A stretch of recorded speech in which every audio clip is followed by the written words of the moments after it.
Imagine a movement meant to unite believers, but instead, it created endless division. A faith torn apart by rivalries, betrayals, and power struggles that still shape the world today. You've heard of Protestantism, but do you know why it has over 30,000 denominations worldwide? Why do some Protestant groups see each other as misguided, or even heretical? And most importantly, is this division part of a greater plan, or a disaster that was never meant to happen? This is the story of how Protestantism fractured into countless branches, each claiming to hold the truth, yet none able to reunite. Stay until the end, because the deeper we go, the more shocking it gets. The birth of chaos, the first break from the church. It all started with one man, one rebellion, and one mistake he never saw coming. Martin Luther's 95 Theses in 1517 weren't meant to start a new religion. He wanted to fix corruption in the Catholic Church. But when he was excommunicated, a shocking reality set in. He had sparked something far greater. People began questioning everything. Should we still follow the Pope? Should priests be allowed to marry? Should we change how we worship? What started as one movement quickly shattered into many.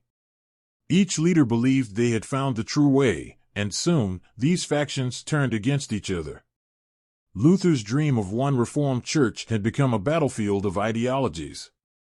And this was just the beginning. Lutheranism, the first breakaway. The first official Protestant group was Lutheranism, named after Martin Luther himself. They kept many Catholic traditions, but rejected the Pope's authority. But here's where things got messy. Some followers wanted stricter changes, while others wanted to keep the old ways. Luther tried to hold them together, but he couldn't control what he had started. Soon, another leader emerged, one who would push things even further, John Calvin. And what Calvin preached would change Christianity forever. Calvinism, the ruthless reformers. John Calvin wasn't just another preacher, he was a revolutionary. He believed Luther's reforms didn't go far enough. His idea? Predestination. The belief that before you were born, God had already decided if you would go to heaven or hell, and nothing you did could change it.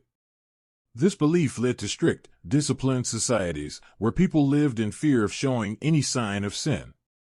But Calvin's ideas were dangerous. His strict rule created enemies, and his followers became one of the most feared religious groups in Europe. And soon, Protestantism would take an unexpected turn, one that had nothing to do with theology and everything to do with power. Anglicanism, a church built on betrayal. While Luther and Calvin fought over doctrine, England took a different path. Their Protestant Reformation wasn't about theology, it was about a king's desire for power. King Henry VIII wanted to divorce his wife, but the Pope refused. So what did Henry do? He created his own church. This was the birth of Anglicanism, or the Church of England. But here's the shocking part, they kept most Catholic traditions. The only real difference? The king replaced the Pope as the head of the church. Methodism, the fiery revivalists. By the 1700s, Protestantism had become cold and lifeless, people went to church, but their faith was fading. Then came John Wesley and the Methodists, who ignited a movement of passionate, emotional worship. Their services were intense, people would cry, faint, and even claim to be healed. But this passion created a problem. Traditional Protestants saw the Methodists as too extreme. And once again, Protestantism split. But if you think Methodism was controversial, wait until you see what happened next. Because Protestantism wasn't done evolving, it was about to enter a new, unpredictable phase. Pentecostalism, the modern fire. Fast forward to the 20th century, and something extraordinary happens. People begin claiming they can speak in tongues, heal the sick, and perform miracles, just like in the days of the apostles. This was the birth of Pentecostalism, a movement that took Christianity to its supernatural roots.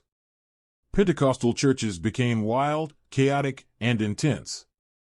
Worshippers would shake, fall to the ground, and claim to be possessed by the Holy Spirit. Some called it a divine revival. Others called it madness. But one thing was certain, Pentecostalism was here to stay. Evangelicalism, the mass conversion machine. In the 20th and 21st centuries, Protestantism took on a new form, evangelicalism. This movement focused on mass conversions, television preaching, and spreading Christianity worldwide. With charismatic leaders, megachurches, and global influence, evangelicalism became one of the most powerful religious forces in modern history. But as evangelicals grew in influence, they also became deeply divided on politics, on social issues, and even on theology. Yet, Protestantism's divisions were still far from over. The never-ending divide. From Luther's rebellion to today, Protestantism has never stopped dividing. Each new interpretation, each new controversy, each new revival creates another branch.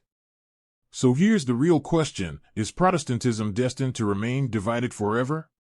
Or is there a future where these factions will finally reunite? Let me know your thoughts in the comments. And if you want to uncover more hidden histories, subscribe now, because this is just the beginning.